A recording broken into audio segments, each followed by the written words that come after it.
We're getting new details from a small piece of wording in the National Defense Authorization Act that Congress passed last week. Now, this is a small amendment buried in the NDAA's 4,408 pages. But this impact could be massive in terms of public disclosures around UFOs and UAPs. According to this small provision known as the Unidentified Anomalous Phenomena Disclosure Act, the federal government is now required to release publicly some, emphasis on some, records that it has on UFOs and UAPs. But here's where transparency activists are still critical of what this all means. The provision says that the executive branch, the president, that he has up to, or she has up to 25 years to unveil the information. But this is important. The president can decide if the record should remain undisclosed for national security reasons. So what do you think? Does the UFO Disclosure Act go far enough? Let me know in the comments section.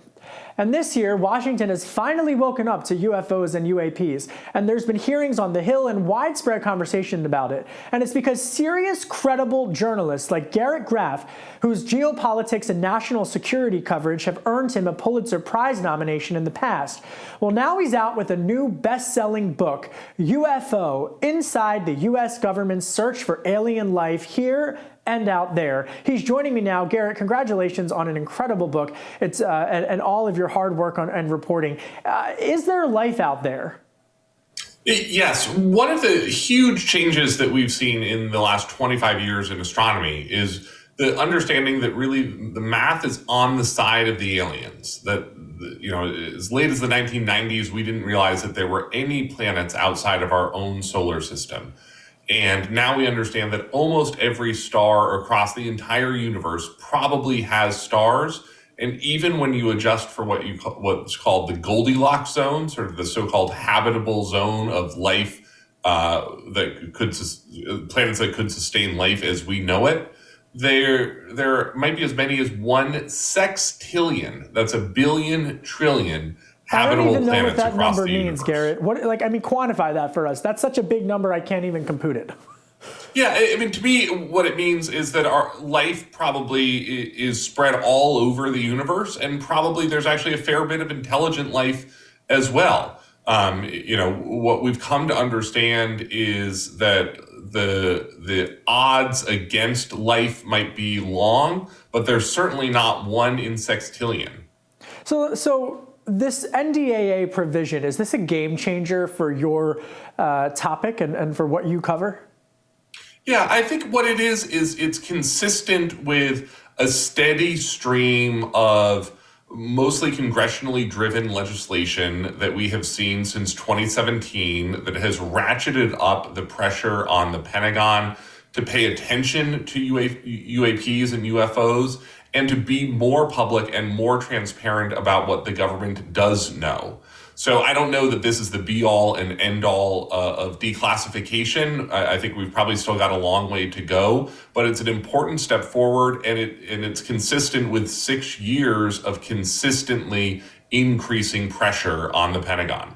So in your view, which president has been the most forthcoming about this topic?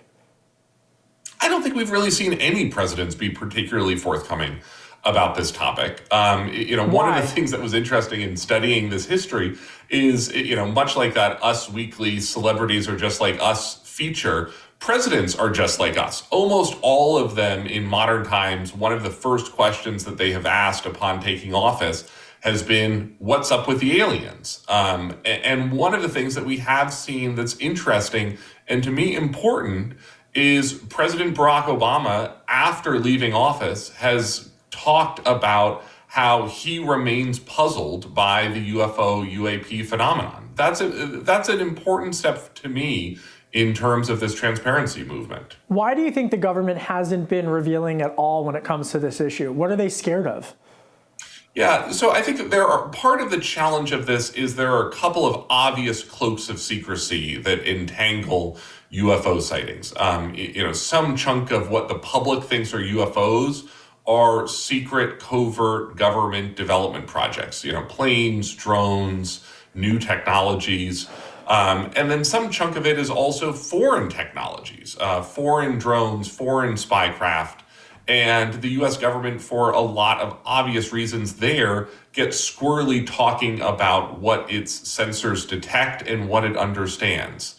What we don't know, and what I'm frankly dubious of, is whether the US government is hiding meaningful knowledge about UFOs being of extraterrestrial or non-human origin. And there, I think you have to be wary of the possibility of the government being able to carry off a conspiracy theory and cover up sort of quite that big.